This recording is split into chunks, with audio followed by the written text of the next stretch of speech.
News చూస్తున్నారు. అహ్మదాబాద్ విమాన ప్రమాద ఘటనపై దర్యాప్తు వేగవంతమైంది. అహ్మదాబాద్ లో జరిగిన విమాన ప్రమాద స్థలానికి చేరుకుంది నేషనల్ ఇన్వెస్టిగేషన్ ఏజెన్సీ ఎన్ఐఏ పరిశీలనలో ఇప్పుడు మరొక మృతదేహం బయటపడింది. కుట్రకోణం ఉందా అనే అనుమానంతో ఎన్ఐఏ ఇప్పుడు విచారణ ప్రారంభించింది. మరి ముఖ్యంగా ఘటనా స్థలంలో ఆధారాలను సేకరించే పనిలో పడింది ఎన్ఐఏ బృందం అక్కడికి చేరుకుంది. ఆధారాలను సేకరించే పనిలో ఉంది. ఇప్పటివరకు 274 మంది మరణించారు. మృతుల సంఖ్య 274కి చేరింది. మరి ముఖ్యంగా 241 మంది ఆ విమానంలో ప్రయాణిస్తున్న వాళ్ళు, అంటే క్యాబిన్ క్రూతో కలిపి మొత్తం 241 మంది ఉంటే మిగిలిన వాళ్ళందరూ కూడా విద్యార్థులు, అక్కడికి సంబంధించిన విద్యార్థులు, దాంతోపాటు అక్కడ పనిచేసే వాళ్ళు కావచ్చు, లేకపోతే అక్కడ ఉంటున్న వాళ్ళు. ఈ నేపథ్యంలోనే ఈ విమాన ప్రమాదానికి ఎందుకంటే 38 సెకండ్లు, దాదాపుగా 38, ఎందుకంటే 17 సెకండ్ దగ్గర టేక్ ఆఫ్ తీసుకుంది, 50 సెకండ్ దగ్గర ఆ విమాన ప్రమాదానికి గురైంది. అంటే 33 సెకండ్లలోనే ఏదో జరిగింది. ఆ 33 సెకండ్లోనే ఏమైనా జరిగిందా, లేకపోతే అంతకన్నా ముందే దీనికి సంబంధించి ట్రిగ్గర్ అయిందా? ఒకవేళ అదేమైనా ఇష్యూ, టెక్నికల్ ఇష్యూ అయితే ఓకే, బట్ టెక్నికల్ ఇష్యూ కాకుండా ఏమైనా కుట్రకోణం ఉందా అన్న కోణంలో ఇప్పుడు ప్రస్తుతం ఎన్ఐఏ నేషనల్ ఇన్వెస్టిగేషన్ ఏజెన్సీ ఇప్పుడు ఈ బృందం రంగంలోకి దిగి విచారణ చేయబోతోంది. దాంతోపాటు కీలకమైన సమాచారాన్ని, కీలకమైన ఆధారాలను సేకరించే పనిలో ఉంది. ఇప్పటికే బ్లాక్ బాక్స్ చిక్కడం జరిగింది. బ్లాక్ బాక్స్ దొరికిన తర్వాత ఆ బ్లాక్ బాక్స్ ఆధారంగా ఇన్వెస్టిగేషన్ మరింత వేగం పుంజుకోబోతోంది. దాంతోపాటు ఇటు అమెరికాకు సంబంధించిన దర్యాప్తు బృందం యుఎస్ ఏజెన్సీ ఇండియాకు రాబోతోంది అంటూ కూడా మనం మాట్లాడుకున్నాం. ఆ టీం కూడా ఇక్కడ ప్రస్తుతం ఇన్వెస్టిగేషన్ చేయబోతోంది. దాన్నే national transportation safety board NTSB కూడా ప్రస్తుతం దీని మీద ఇన్వెస్టిగేషన్ చేయబోతోంది. ఎయిర్ ఇండియాకు సంబంధించిన బోయింగ్ 787, ఎయిర్ ఇండియా 171 విమానం, బోయింగ్ 787-8 ఫ్లీట్కి సంబంధించిన ఈ విమానం ప్రమాదానికి గురైంది. ఈ ప్రమాదం ఎలా జరిగింది, దీనికి సంబంధించి పూర్తిగా ఇన్వెస్టిగేషన్ చేసేందుకు అన్ని బృందాలు కూడా రంగంలోకి దిగాయి. ఈ నేపథ్యంలోని ఈ ఘటన మీద దర్యాప్తుకి వేగం పుంజుకుంది ఆ దర్యాప్తు. ఎందుకంటే ఈ ఘటనలో భారతీయులు 169 మంది ఉన్నారు, బ్రిటిషర్లు 53 మంది, పోర్చుగీస్కి సంబంధించిన వాళ్ళు 7, ఒక కెనేడియన్ ఉన్నారు. ఇప్పుడు ఈ ఘటనలో ఒక్క వ్యక్తి మాత్రమే, రమేష్ విశ్వాస్ మాత్రమే బతికి బట్టకట్టాడు. అది కూడా ఎలా బతికి బట్టకట్టాడు, ఎలా బతికి బయటపడ్డాడు అనేది తను చెప్పుకొచ్చాడు. ఆ విండో పేలిపోయింది. అంటే విండో ఎప్పుడైతే విమానం పేలిందో ఆ ఎమర్జెన్సీ గేట్ దగ్గర ఉన్న గేట్ విరిగి బయట పడిపోయింది. దట్టు ఆయన విమానం అంటే AI-171, ఎయిర్ ఇండియా 171 విమానం ముందు భాగానికి సంబంధించి ఢీకొట్టిన తర్వాత ఆయన ఉన్న ఆ 11A సీటు అటువైపు మాత్రం ఇటు గాల్లోనే ఉంది. అది ఎక్కువ ఢీకొట్టలేదు, ఆ బిల్డింగ్ని ఢీకొట్టలేదు. ఆ చిన్న గ్యాప్లోని తాను బయటపడ్డాను అంటూ కూడా అధికారులు చెప్పుకొచ్చారు. ఆ తర్వాత పేలింది, ఆ పేలిన తర్వాత మంటలు కూడా అంటుకున్నాయంటూ చెప్పుకొచ్చారు. అసలు ఎలా జరిగింది, అసలు ఎందుకు పేలింది, పేలిన నేపథ్యం గురించి మాట్లాడుకుంటున్నాం. ఇక్కడ అనేక అనుమానాలు వ్యక్తమవుతున్నాయి. ఆ 38 సెకండ్లోనే ఎలా జరుగుతుంది, దట్టు అప్పుడే బయలుదేరింది కదా, ఈ క్రమంలోనే ఇంత గ్యాప్లోనే ఎలా జరిగిపోతుంది, కనీసం నిమిషం వ్యవధి కూడా లేదు. 30 సెకండ్లలోనే ఇంత ప్రమాదం జరగడానికి ఏమైనా కుట్రకోణం ఉందా అన్న కోణంలో ప్రస్తుతం నేషనల్ ఇన్వెస్టిగేషన్ ఏజెన్సీ అక్కడికి చేరుకొని ప్రస్తుతం విచారణ ప్రారంభించింది. అప్డేట్స్ అందించేందుకు మా ప్రతినిధి మధు సిద్ధంగా ఉన్నారు. మధు, ఎన్ఐఏ రంగంలోకి దిగింది, విచారణ ప్రారంభించినట్టుగా తెలుస్తోంది. ఎటువంటి కీలక ఆధారాన్ని సేకరించే పనిలో పడింది ఎన్ఐఏ? ఎగ్జాక్ట్లీ, అంటే శకలాలు తొలగించొద్దు అనేటువంటిది ఇప్పటికే పోలీసులకు ఆదేశాలు అందాయి. స్థానికంగా ఉన్నటువంటి వారికి పూర్తి దర్యాప్తు జరగనుంది. విమాన ప్రమాదం జరగడానికి గల కారణాలపైన డీటెయిల్ గా దృష్టి పెట్టేటువంటి పరిస్థితి ఉంది. అందులో భాగంగానే ప్రస్తుతం ఎన్ఐఏ ఎంటర్ అవుతా ఉంది. ఎన్ఐఏ ఎంటర్ అయితే దాదాపు కేసు ఒక కొలిక్కి వచ్చే అవకాశం ఉందనేటువంటి చర్చ కొనసాగుతుంది. గతంలో కూడా ఎన్ఐఏ ఏ కేసుల పైన దృష్టి పెట్టిందో వాటన్నిటినీ సాల్వ్ చేసే ప్రయత్నం చేసింది. కొన్ని కీలకమైనటువంటి అప్డేట్స్ తెలియజేసే ప్రయత్నం చేసింది. ప్రస్తుతం కూడా ఇందులో ఏమైనా కుట్రకోణం ఉందా అనేటువంటి అంశంపైనే జాతీయ దర్యాప్తు సంస్థ ఎన్ఐఏ దీనిపైన పూర్తి స్థాయిలో దృష్టి పెట్టినట్టుగా కనిపిస్తా ఉంది.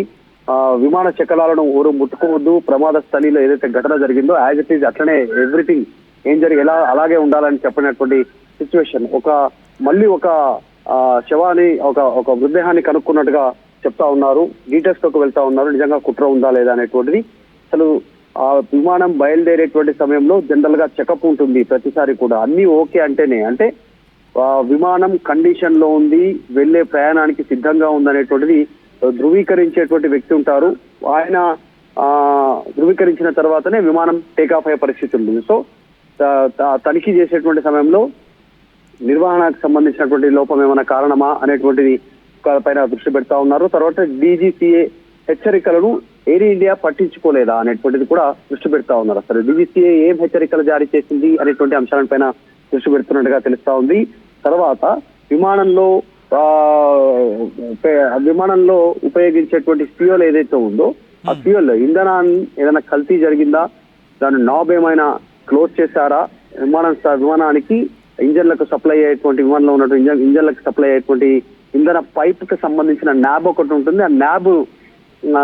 ఆ న్యాబ్ ఏమైనా క్లోజ్ చేస్తే ఆ ఇంధన సప్లై ఆగిపోయే అవకాశం ఉంటుంది. కొంతవరకు విమానం ఎత్తులోకి వెళ్లే అవకాశం ఉంటుంది. తర్వాత గాల్లోకి వెళ్ళిన తర్వాత దాన్ని ఏం చేయలేనటువంటి పరిస్థితి ఉంటుంది. ఆ ఇంధన న్యాబ్ ఏమైనా క్లోజ్ చేశారా చివరి సమయంలో తనిఖీ చేసే సమయంలో, అందులో ఏమైనా కుట్ర కోణం ఉందా అనేటువంటి దానిపైన కూడా ఆలోచిస్తా ఉన్నారు.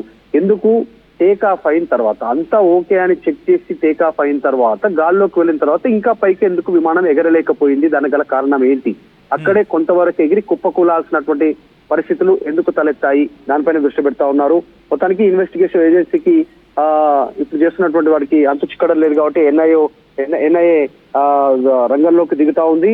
దర్యాప్తులో చాలా అంశాలపైన దృష్టి పెట్టేటువంటి అవకాశం ఉంది కాబట్టి పెద్ద ఎత్తున దీనిపైన ఒక క్లారిటీ వచ్చే అవకాశం ఉంది. ఇప్పటికే బోయింగ్ ట్రాజడీ ఫైల్స్ పేరిట వార్తలు వినిపిస్తా ఉన్నాయి. గతంలో బోయింగ్ విమానాలు ఎన్నెన్ని కుప్పకూలాయి, ఏ సందర్భంలో నీళ్లలో, రన్వే పైన, తర్వాత గాల్లో ఉన్న తర్వాత కిందికి టేకాఫ్ అయ్యేటువంటి ల్యాండ్ అయ్యేటువంటి సమయంలో, టేకాఫ్ అయ్యే సమయంలో ఏ సమస్యలు తలెత్తాయి గతంలో.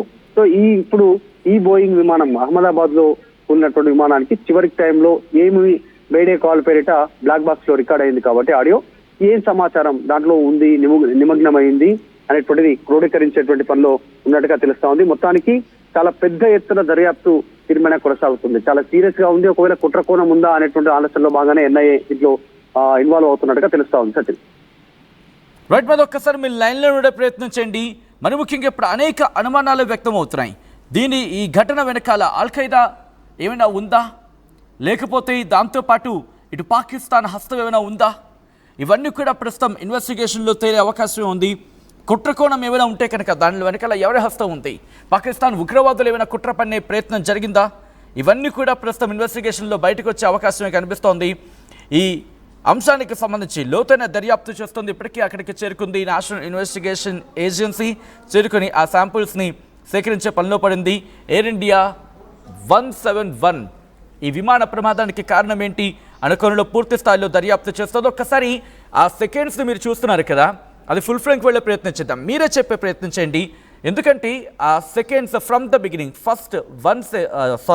ద టైమర్ ఫస్ట్ నుంచి స్టార్ట్ చేసినప్పుడు మొదటి సెకండ్ నుంచి మనం చూద్దాం ఒకసారి. సో ఒకసారి అదిగోండి 01 స్టార్ట్ అయింది కదా, చూడండి ఫ్లైట్ స్టార్ట్ అవుతుంది.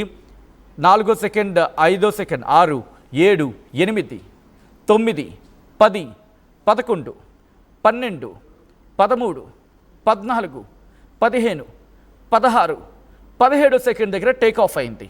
18, 19, 20, 21, 22, 23, 24, 25, 26, 27, 28, 29, 30. అక్కడి నుంచి ఆల్టిట్యూడ్ కోల్పించాడు. 30 నుంచి అదిగో ఇంకా అలా మెల్లిగా ఆల్టిట్యూడ్ ఆ ఎత్తు తగ్గిపోతూ వస్తుంది.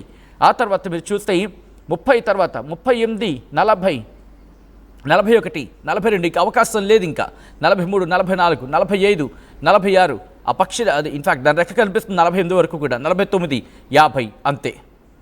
50 సెకండ్ దగ్గర 49 నుంచి 50 ఆ మధ్య సెకండ్ దగ్గర అది పేలిపోయింది. ఎలా జరిగింది? ఆ 17వ సెకండ్ నుంచి మీరు ఇంకొకసారి చూసే ప్రయత్నం చేయండి. ఎందుకంటే ఎవరైనా ఇప్పుడే కనుక చూనే ఉంటే వాళ్ళకి ఆ రన్వే మీద నుంచి వెళ్తోంది, రన్వేలో వెళ్తున్నప్పుడు మనకి ఏమీ అక్కడ డిఫరెన్స్ అనిపించలేదు, ఫరక్ ఏం పడలేదు మన భాషలో చెప్పుకోవాలనుకుంటే నార్మల్గానే ఉంది. కానీ 17వ సెకండ్ దాటిన తర్వాత 14వ సెకండ్ కూడా బాగానే ఉంది. 15వ సెకండ్కి టేక్ ఆఫ్ అదుగు ఆ నోజ్ ఇలా లేచింది. 16వ సెకండ్కి 17వ సెకండ్కి టేక్ ఆఫ్ అయింది. అక్కడ మీరు చూడొచ్చు నార్మల్గానే ఉండింది అప్పుడు. కానీ అక్కడ మీరు చూస్తే కొంచెం దూరం వెళ్ళేదాక ఆ నోజ్ వంగాలి కదా ఆ ఫ్రంట్ భాగం, కానీ అలా జరగలేదు. పూర్తిగా దాని ఆల్టిట్యూడ్ కోల్పోయింది. థ్రస్ట్ ఎక్కడ దొరకలేదు. థ్రస్ట్ దొరికిన నేపథ్యంలోనే ఇలా జరిగింది అంటూ ఒక చర్చ జరుగుతోంది. ఎగ్జాక్ట్ కారణం మనకు తెలియదు, కానీ మీరు చూస్తే 30 సెకండ్ నుంచి ఆల్టిట్యూడ్ కోల్పోయింది. 35 సెకండ్ దాటిన తర్వాత ఇంకా 44, 45 ఇక అందరూ హోప్స్ వదిలేసుకున్నారు, అయిపోయింది అనుకున్నారు. ఆ తర్వాత 50 సెకండ్ దగ్గర మీరు చూస్తే అదుగు పెద్దగా పేలిపోయి ఆ మంటలతో, అంటే కొన్ని సెకండ్ల వ్యవధిలో మాత్రమే జరిగింది. ఆ తర్వాత మీరు చూడొచ్చు ఆ బిల్డింగ్ మీద పడిన తర్వాత వెంటనే అది ఆ మంటలు మీరు చూస్తే ఆ విజువల్ని మళ్ళీ చూడండి ఒకసారి. అది కూలిన తర్వాత వెంటనే అక్కడేం మంటలేం రాలేదు దాదాపుగా. ఆ తర్వాత లోపల విజువల్ చూస్తే మనకి అర్థమవుతుంది. అదిగోండి తగిలిన తర్వాత ఏం రాలేదు, అదిగో అలా బాగానే ఉంది. ఆ తర్వాత ఒక మెరుపులో వచ్చింది, అంటే కాస్త టైం అయితే ఇచ్చింది. దాదాపుగా ఒక 2-3 సెకండ్ల టైం, ఒక 2 సెకండ్లు ఈజీగా ఉందనుకోవచ్చు.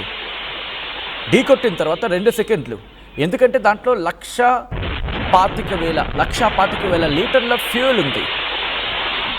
రిమెంబర్, 1 కాదు 2 కాదు, 1,25,000 లీటర్ల ఫ్యూయల్ దాంట్లో ఉంది. ఆ ఇంధనం ఉంది. ఆ ఇంధనమే ఇంతటి బ్లాస్ట్కి కారణమైందా, లేకపోతే ఇంకా కారణం ఏదైనా ఉందా? ఈ అన్ని కోణాల్లో కూడా కుట్ర కోణం ఏమైనా ఉందా? ఈ అన్ని కోణాల్లో కూడా నేషనల్ ఇన్వెస్టిగేషన్ ఏజెన్సీ దర్యాప్తు చేయబోతోంది. ఈ నేపథ్యంలో ఒకసారి ఆ సీసీటీవీ ఫుటేజ్ను చూద్దాం. అంతకన్నా ముందు, this is the disturbing content, your description is advice. ఈ కథను మిమ్మల్ని కాస్త కలవరపరచవచ్చు, దీనికి సంబంధించి తగిన జాగ్రత్త తీసుకోవాలని ఆర్టీవీ సూచించడం జరుగుతుంది. ఒకసారి ఆ సెకండ్స్ టైమర్తో ఫ్లైట్ వెళ్తున్న ఆ విజువల్ మీరు చూడొచ్చు, సీసీ ఫుటేజ్ని. అట్ ద సేమ్ టైం ఇటువైపు, అంటే ఆ ఘటన బిల్డింగ్ని ఢీకొట్టిన ఘటనలో విజువల్ని చూడండి. ఒకసారి కంపారిజన్లో మీరే కామెంట్ చేసే ప్రయత్నించండి ఏం జరిగి ఉండొచ్చు అనేది.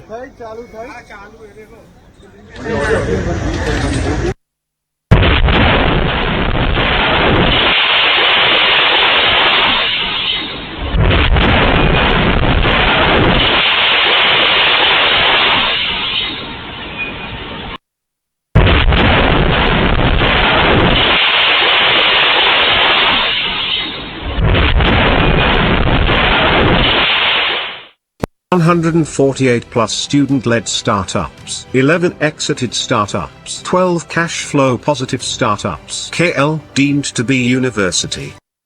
తెలుగులో ఫాస్టెస్ట్ న్యూస్ యాప్ ఇప్పుడు కొత్త అవతారంలో 5 సెకండ్లోనే పూర్తి వార్తా సమాచారం మీ చేతిలో. సోషల్ మీడియా ట్రెండ్స్ మీ కళ్ళ ముందుకే live TV and voice search options తో ఇప్పుడే డౌన్లోడ్ చేయండి. యాప్ లింక్ డిస్క్రిప్షన్ లో ఉంది.